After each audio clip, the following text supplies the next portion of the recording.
Well, I've been working on okra today, and this is something that I make for my husband.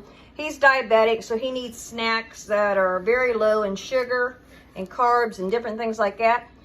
This okra, I kind of wrap it in kind of an egg mixture with some seasonings. And I've got my grandson Wyatt here today, and that's a boy that doesn't eat much of anything. He's pretty picky, but he is going to actually eat one okra just to see if he might like it. So choose one.